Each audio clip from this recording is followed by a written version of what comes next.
welcome, dear listener.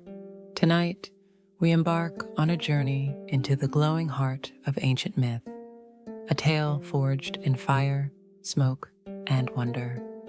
As the world around you slowly fades, we travel back, far beyond the time of clocks and calendars, into the age of the gods. In this story, we visit the forge of Hephaestus, the god of fire and invention. Cast aside by the heavens, yet more brilliant than any Olympian, Hephaestus shaped miracles from molten metal.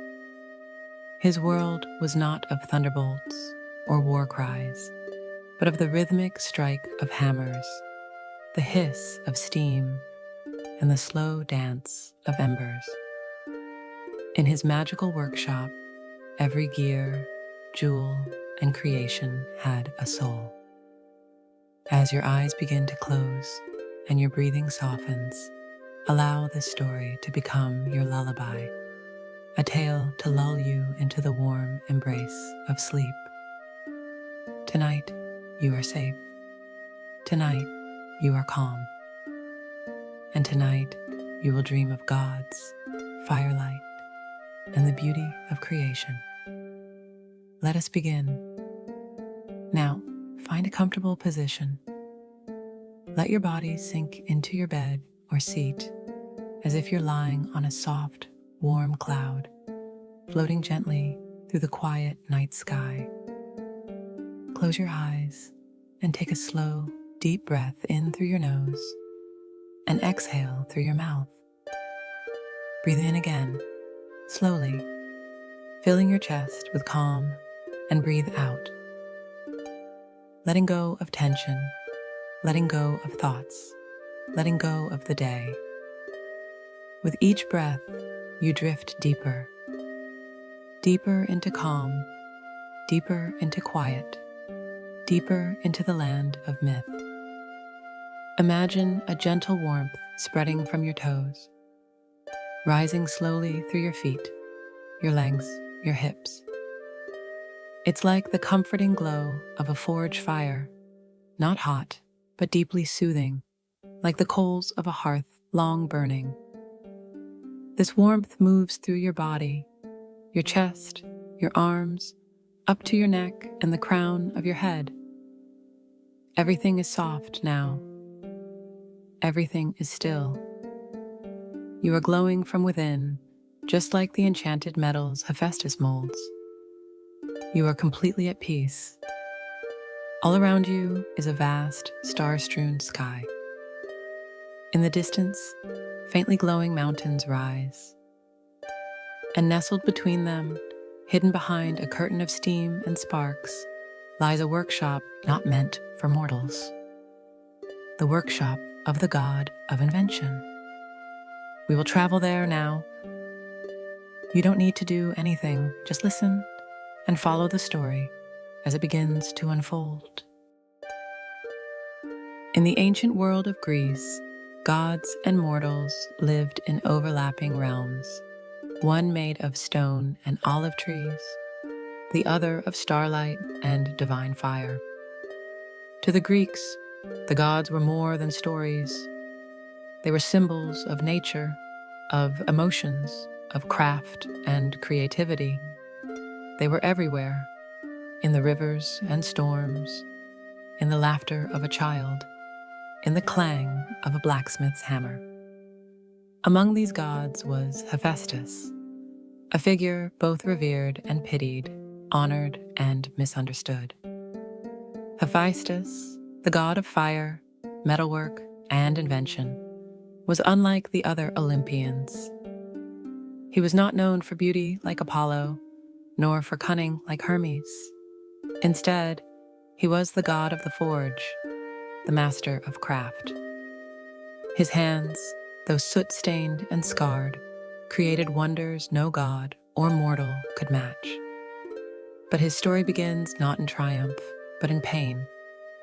Born to Hera, queen of the gods, Hephaestus was cast from Mount Olympus as a child.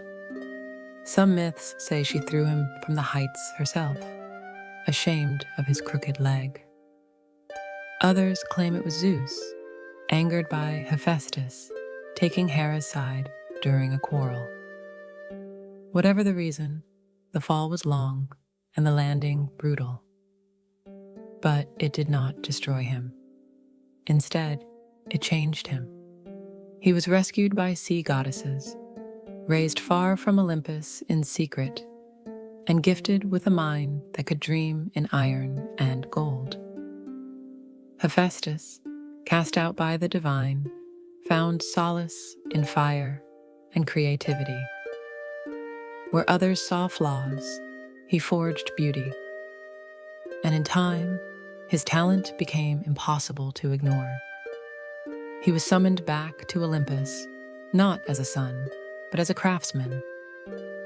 The Olympians needed his gifts. Hephaestus forged their palaces, their weapons, their thrones. He created automata, living statues of metal that served like helpers and guards. He built golden chariots that moved like wind and chains so fine and strong they could bind gods. He became essential to Olympus, but never quite accepted. Hephaestus walked a lonely road between worship and rejection. A god who did not glitter, but glowed quietly with brilliance. He is the patron of blacksmiths, engineers, sculptors, of anyone who shapes the world with their hands. His myth is not only one of divine machinery, it is the story of resilience, of beauty born from suffering, and the power of creation to transform pain into something immortal. And now, the forge is lit. The bellows blow. Sparks drift like fireflies into the night. Let us step into his world, through the glowing archway of his workshop, and watch a story unfold. A story told in metal and magic.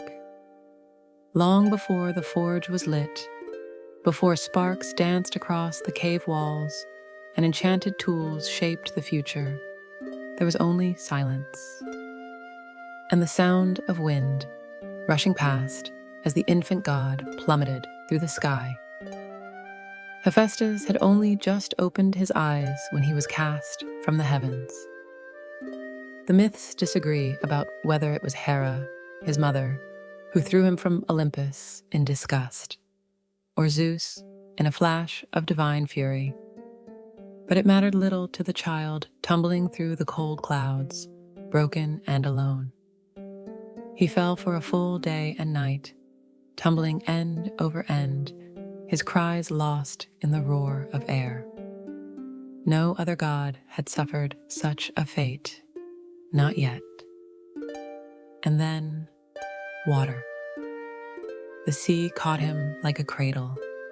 Foaming waves softened the fall, and as he sank into the deep, two shadows swam toward him, arms outstretched.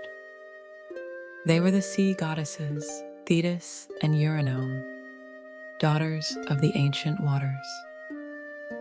They had heard the splash and the song of a wounded divinity echo through the waves. Thetis, who would one day be mother to Achilles, cradled the twisted child in her arms. Eurynome, with eyes the color of salt and sapphire, whispered healing prayers over him. They took him in, not as gods take in one of their own, but as mothers do.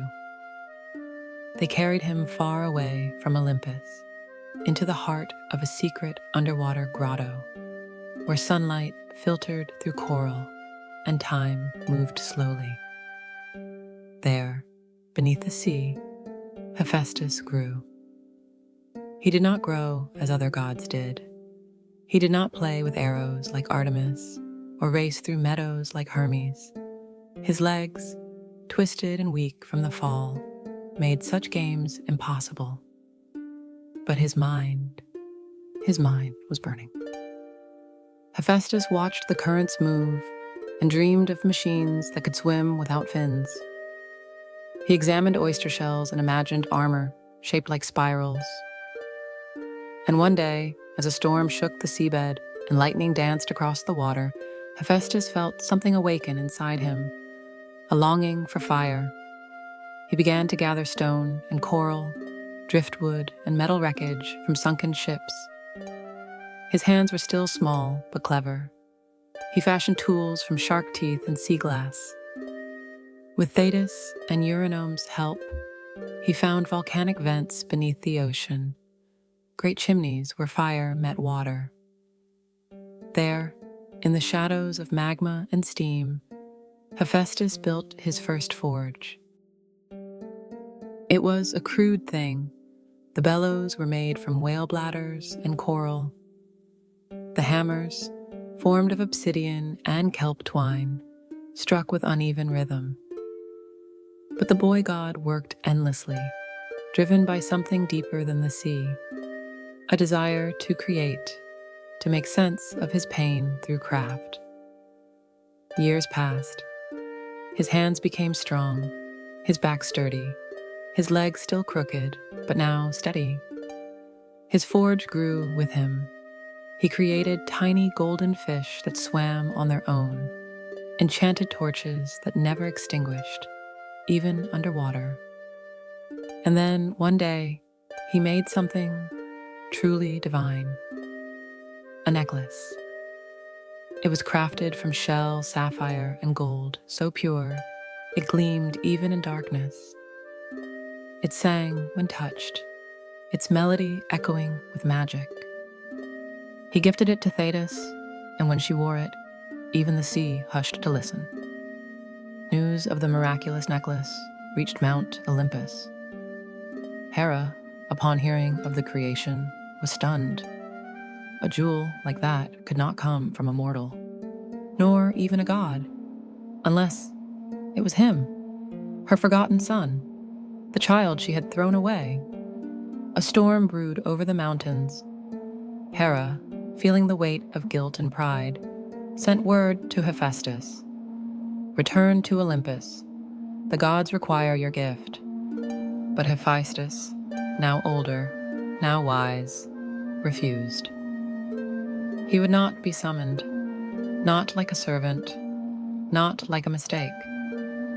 Instead, he forged a golden throne, inlaid with invisible chains, each as fine as spider silk, each enchanted to bind even the strongest god. He sent the throne to Hera as a gift.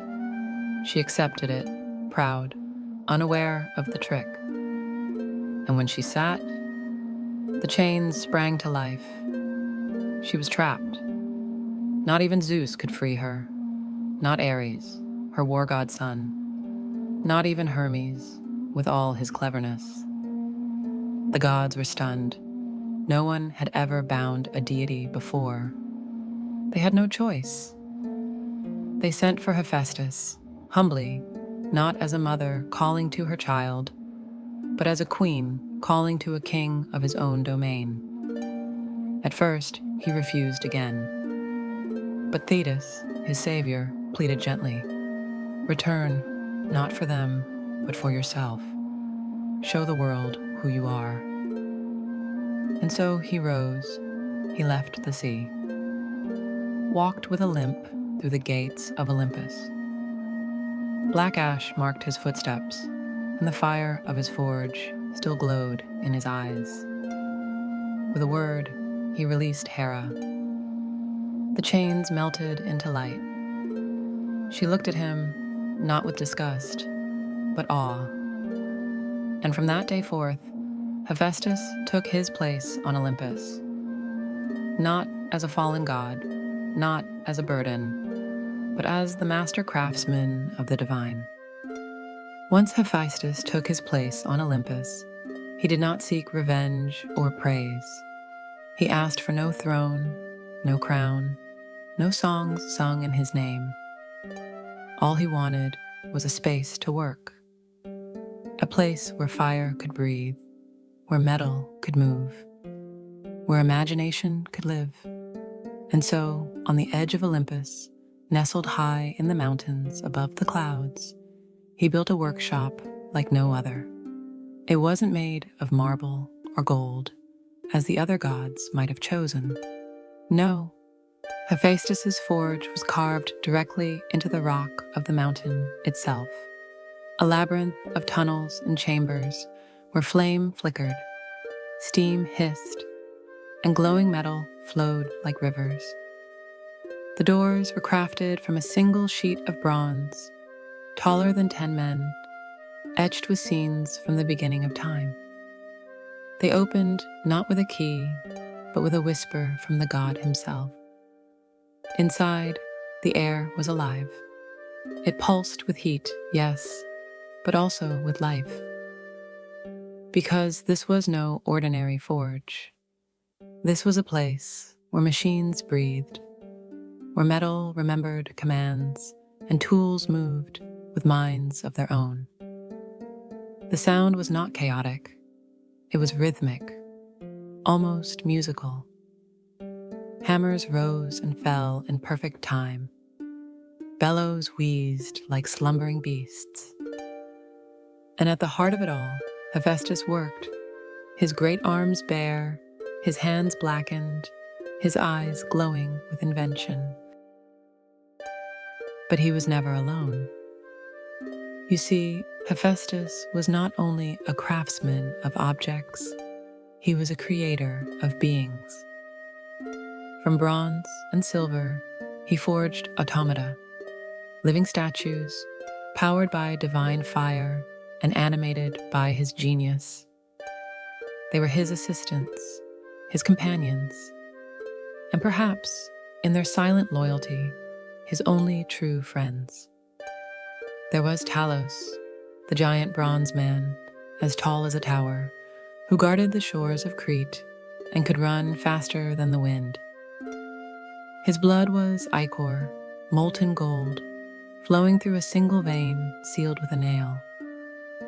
Talos could patrol a whole island in one breath's time and crush ships with a swipe of his hand. Then came the Korai Chrysaei, the Golden Maidens, delicate, beautiful, and alive in ways no mortal could understand. They served in the forge, bringing tools and oils, even helping to write down Hephaestus's designs. They could speak, think, and anticipate needs before they were voiced. Each one was different, some tall, others small, each crafted with care. To the gods, these creations were curiosities. To Hephaestus, they were family. Each one bore a fragment of his solitude, his wonder, his yearning to create something that could love without judgment. Hephaestus poured his soul into his work, and the Olympians began to notice. One day, Apollo visited, drawn by curiosity. He entered the forge with a wreath in his hair and sunlight trailing behind him. The light dimmed in the smoky forge, but his smile remained. "What do you make, Hephaestus?" Apollo asked. Hephaestus, never one for words, simply beckoned him closer. He showed the god of music a lyre, not of wood, but of shimmering metal. Each string was woven from threads of moonlight and silver. When Apollo strummed it, the sound that emerged was perfect, so pure it silenced even the birds outside. Apollo, humbled, bowed. Hephaestus only nodded and returned to work. Even Athena, goddess of wisdom and craft, came to learn from him. She marveled not only at his skill, but at the elegance of his mind. The two shared a bond, both born not from love, but force. Both creators, both alone in their own ways. And from this alliance, they designed the first chariot of the gods, a gleaming golden construct with wheels that rode on air and reins woven from clouds. It would become a gift for Helios, the sun god, and light the skies each day. But not all gods came in peace. Ares, god of war and Hephaestus' rival, scoffed at the forge. He preferred swords that bit, not tools that thought. He saw no glory in gears or bolts. "Why play with toys," Ares said once, "when war is the only craft that matters?" Hephaestus didn't reply. Instead, he turned to his workbench, and from it he lifted a suit of armor. Not just any armor. This one moved, forged from star metal, etched with runes, and enchanted with spells. It walked without a wearer, responding to thought alone. It could fight without fear, defend without rest. Hephaestus whispered a command, and the armor turned toward Ares with glowing eyes. Ares, battle-hardened, fearless, stepped back. Even he understood the message. There's more power in creation than destruction. That night, when the forge cooled and the automata returned to their alcoves to sleep, Hephaestus stood alone, overlooking the stars. He did not crave glory. He did not want songs. He simply wanted to build. To forge beauty from fire. To make things that lasted, even when gods quarreled and worlds fell. And so he worked, every night, every day, forging not just tools, but legends. In the stillness of the forge, beneath the glowing heart of the mountain, Hephaestus labored, but not all of his creations were born of joy. Some were shaped from sorrow, some from betrayal. Hephaestus had taken his place on Olympus, not as a warrior, not as a lover, but as a maker. His throne sat apart from the others, sturdy and plain, built by his own hand. While gods dined and laughed, Hephaestus worked, quiet, ever listening, and he began to notice whispers. They drifted down the halls like smoke, snatches of words, hushed giggles behind silken curtains. They spoke of Aphrodite, his wife, the goddess of beauty, whom Zeus had given to Hephaestus as a kind of compensation, though the match had never been made with love. She was radiant, golden-skinned and honey-voiced, worshipped by mortals, envied by gods. And the whispers spoke of her meetings with Ares, the god of war, Hephaestus's opposite in every way. Where Hephaestus limped, Ares strode. Where Hephaestus built, Ares broke. Where Hephaestus burned quietly, Ares blazed like a wildfire. And Aphrodite, restless in her marriage, found thrill in Ares's arms. At first, Hephaestus said nothing. He continued to hammer, to file, to stoke the great forge. But each breath of betrayal added fuel to his fire. Not of anger, but of something colder, sharper, intention. He began to design a trap, not with brute force or divine decree, but with craft, his truest power. In the deepest chamber of his workshop, Hephaestus created a net unlike any other.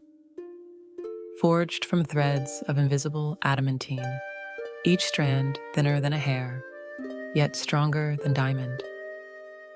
The web shimmered only when touched by moonlight, and even then, just for a flicker. He worked for days, perhaps weeks, never resting, never speaking. The golden maidens kept their distance. Even the fires in the forge burned quieter, as if holding their breath. When the net was complete, Hephaestus said only, "It is ready." Then he climbed to the surface and spoke gently to Aphrodite. "My love, I will be away for a time. There's a forge on Lemnos that calls to me." Aphrodite smiled too quickly. He saw it, but he said nothing, and he left. Or so she thought.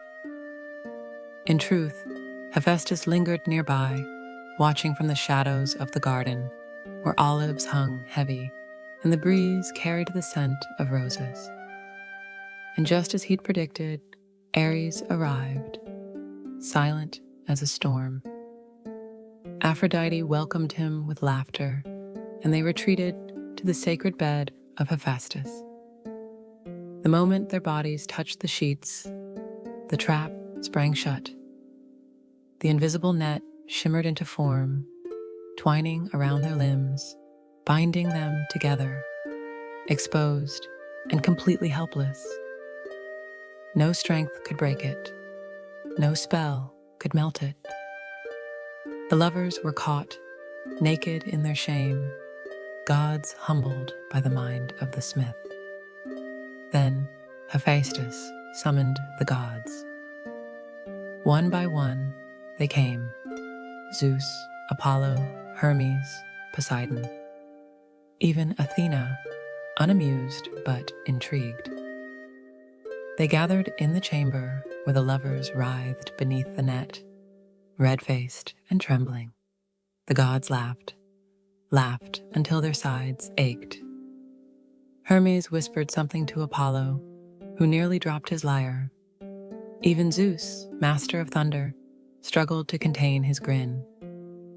But Hephaestus did not laugh. He stood beside the bed, hands clasped, his face unreadable. "I seek no vengeance," he said, "only justice. Let Ares pay the price for dishonor." Poseidon stepped forward, clearing his throat. "Release them, smith. I will see that Ares repays your grievance with gold." Hephaestus waited, then, with a wave of his hand, the net vanished, dissolving into threads of light. The lovers scrambled apart, humiliated beyond measure. They fled, Aphrodite to her temple, Ares to the battlefield. But they never forgot, and neither did the gods. For in that moment, Hephaestus proved once and for all, the mind is mightier than the sword. He could not run swiftly, he could not charm with words or beauty, but he could create what none of them could imagine. And from that day forth, none questioned his place among the Olympians. When the tale was told and the forge finally cooled, Hephaestus returned to his workshop. He lit a new fire, set bronze to melt, and whispered to his tools, "Let's begin again." For there would always be more to build, more to dream, more to forge. Because in the end, Hephaestus was never just a god of fire.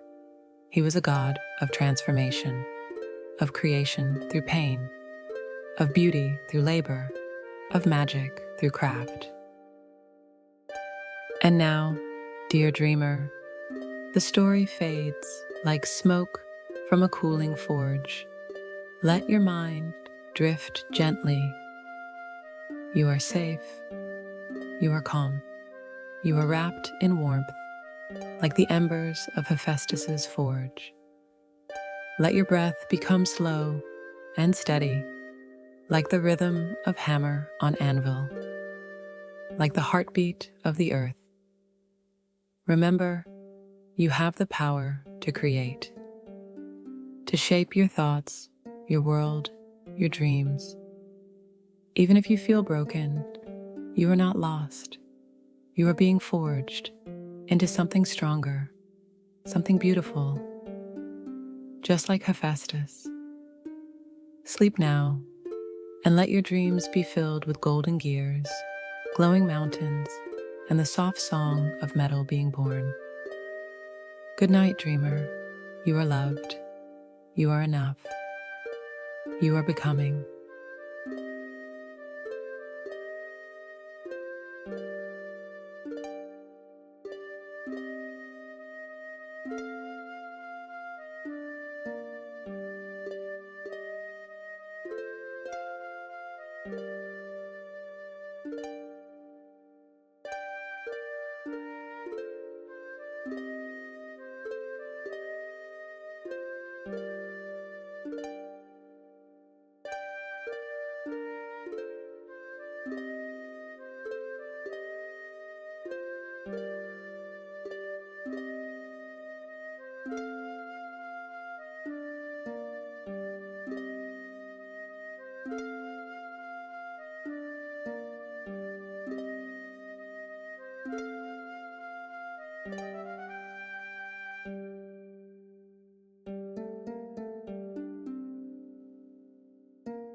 you.